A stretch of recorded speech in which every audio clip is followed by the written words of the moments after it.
Shalom everybody, welcome to the weekly Hebrew Torah snippet. This week's portion was Vayikra, which is also the name of the book of Leviticus, right? So that first unique word within a section is what they named the portion, and it's also how they title the books in the Torah, is that first unique word that shows up. So Vayikra was the name of the portion, which just went from Leviticus chapter 1 through the end of chapter 5 in the Hebrew. In the English versions, there's some that it would end like at verse 7, I think, of chapter 6. Okay, so what we're going to do first is we're just going to read this section here. Okay, as I go through it, I'll stop at each verse and let you know which verse we're on. So if you're having trouble keeping up, you're able to kind of catch up again. Okay, so we'll just start here with verse 9. Vekirbo uchra'av yirchatz b'mayim והקטיר הכהן את הכל המזבחה, עולה אישי ריח ניחוח לאדוני.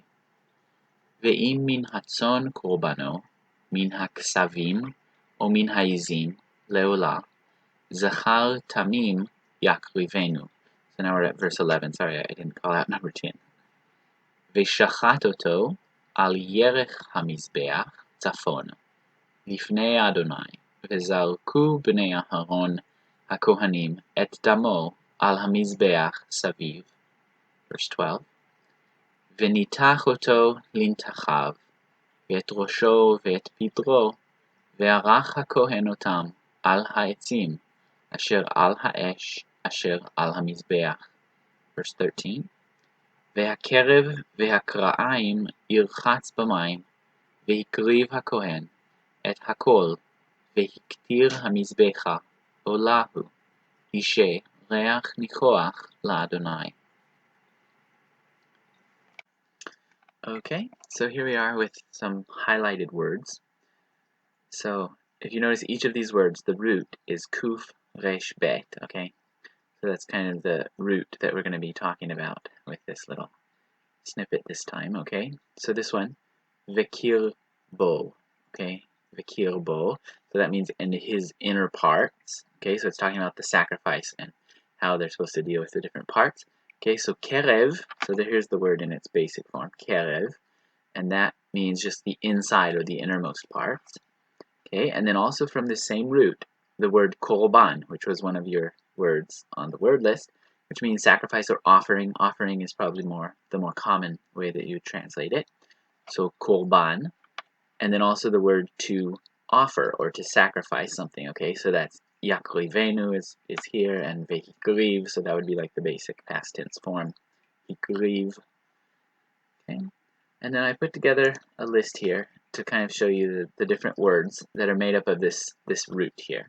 Okay, so we have korban, right? We talked about that one. Hikriv, kerev, the innermost part. This one also is sometimes translated as among in the Torah. Okay, so like when God says, and I will dwell among you, okay, the word is kerev, which really is more like the innermost part, the closest thing to you. Okay, so I will dwell in your midst or inside of you even. Okay, and you don't really get that from the English when it just translates it as among. So there's more to that word than you realize. Also, lihit karev, okay, so this is that same root. That just means to draw near, to approach something. So karov, this is really like the basic form of this word, and probably like, as far as the root goes, this covers pretty much everything. Okay, karov means close or near. And then we have the word karav, which is a battle, like you have two armies approaching or coming near together. Okay, so those are like the words that are made up from this root. I really like this one of kerev and just how it means inside of us because of the picture with Yeshua and how he dwells in our hearts and he comes to live inside of us. And this is being said all throughout the Torah. And I feel like in the English translation, sometimes we disconnect from how personal God wanted to be with Israel, how closely and intimately he wanted to know them. He wanted to actually dwell inside of them. That was the plan from the very beginning. It wasn't just that he wanted to dwell among them or with them, but actually inside of them, just like we see in the Newer Testament. And then also I just like the way that kolban, the word for an offering, it's related to drawing close, right? And that's kind of the purpose of the whole sacrificial system and the offerings, is just so that we have a way to approach God and a way to draw near to Him and to enter into relationship with Him. So that's what I had for this week, what I wanted to bring out from the portion. So we'll see you next time.